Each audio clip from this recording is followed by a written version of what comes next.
Hello and welcome to another edition of House Seats. Alongside Brian Brown, I'm EJ Argenio. As always, we're here from Wood & Ales, 234 West 14th Street. You can catch them on social media at Wood & Ales NYC. You can catch us on social media at House Seats NYC. And Brian, the Rio Olympics are done with. I'm sorry if you're a big Olympics fan. You're going to have to wait another 4 years. As for the games, big names we expected to hear from, we did. Michael Phelps, Usain Bolt, Katie Ledecky and Simone Biles brought their names into contention. But USA Basketball, which is one of the sports here in the States that most people have their eyes on, won gold as expected. Some of the matches were closer than we would have been comfortable with. But Carmelo Anthony, as he said a few weeks ago, as he would have liked, and now he did, win his third gold medal in his fourth Olympic Games. Where does this rank him amongst U.S. Olympics history-wise? Because we do talk about Phelps a lot and the other athletes, Michael Johnson, Carl Lewis. I mean, just from the past, do you think his is a name we're going to talk about, say, 20 years from now when there's a new generation of USA basketball players? Well, first, I will have the countdown to Tokyo by the next time we're shooting. Oh, okay. So we're under 4 years, Yeah, if we're under anybody's 4 keeping years. time. All right. So let me give you the simple answer to that question. And what may that be? The answer is no. No? It's no. No. No. I think in the grand scheme of things, when you look at where basketball's place is in this country, yes, I agree we take it for granted. And, you know, that's great, 3 gold medals. And I mean, not to, you know, I'm not anti-Melo. I love Melo, but... Or anti-United States, I hope. No, definitely not. No, not in the least.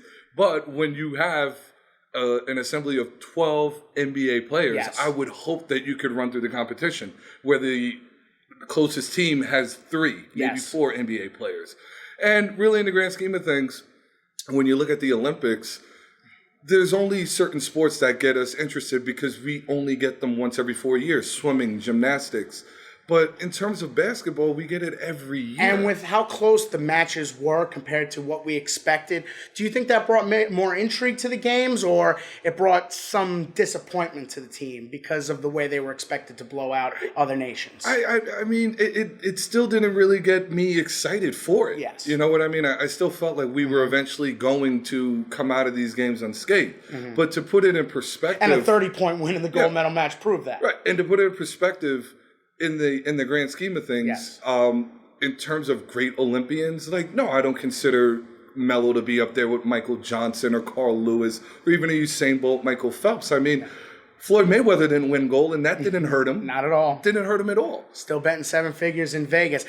Now we look forward to the NBA season. This was a nice appetizer, if you will. We still have a little time before teams get back together and, you know, chase that elusive Larry O'Brien trophy. The Knicks have a lot of expectations, and a lot was talked about with the games being over, how Melo was the flat-out leader. His former college basketball coach, Jim Boeheim, who's an assistant on the team, said there was no doubt Melo was the leader of Team USA.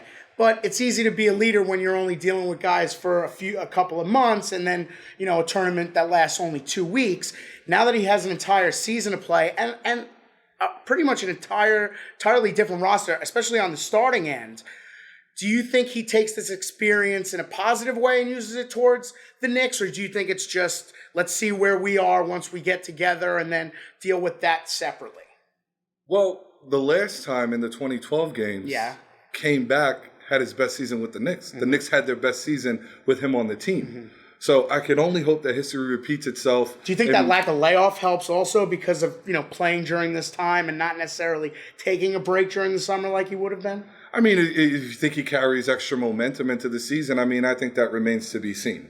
As for what the Knicks do, we'll have to decide that on another day.